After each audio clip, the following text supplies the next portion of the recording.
Well, Hollywood is mourning the loss of actor Val Kilmer. In a statement to the New York Times, his daughter says Kilmer died on Tuesday, saying his cause of death was pneumonia. So for more on his illustrious career, we're joined live now by Richard Crouse, film critic. Richard, this certainly came as shocking news to Nick and I this morning. We hadn't heard of this before we started reading this news. I know that he had some health trouble with throat cancer in 2014.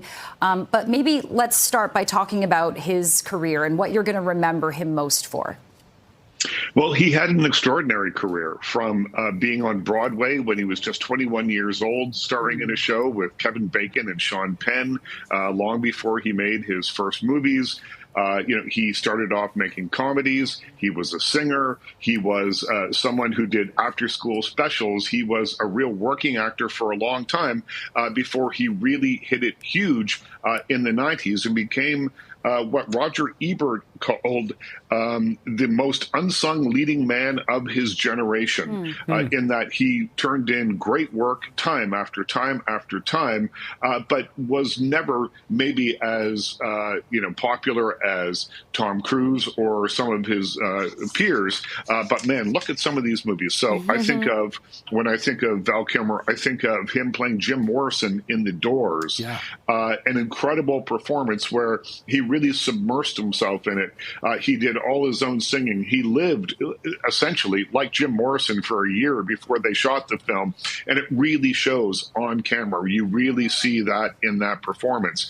You think of Doc Holliday from the movie Tombstone, which was another indelible performance.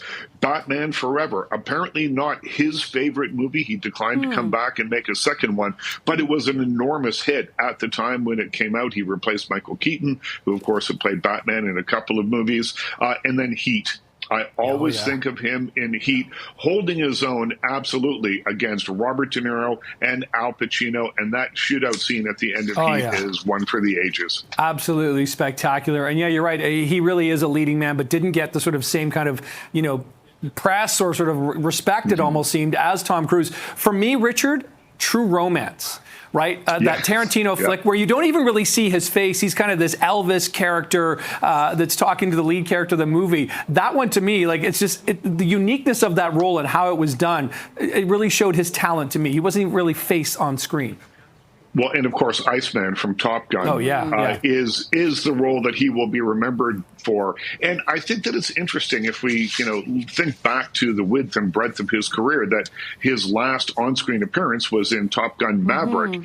And it was one that I think is one of the most memorable scenes in the film, although it's not an action scene. This is a scene where Val Kilmer and Tom Cruise, of course, returning from the first film, are relating one-to-one, but they have to do it via text because Val Kilmer's voice was gone at that point. He says a few lines in a very raspy voice, but the nostalgia that came along with having him there, the heartfelt notion that these two guys had survived all this time, both as the characters in the film and then in real life, I think touched a lot of people. And that's the film, I think, and maybe the scene that people are thinking about today.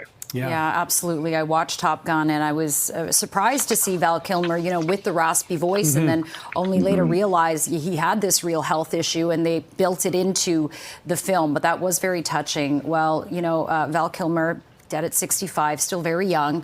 So he definitely will be remembered. Appreciate your thoughts this morning, Richard. Thank you.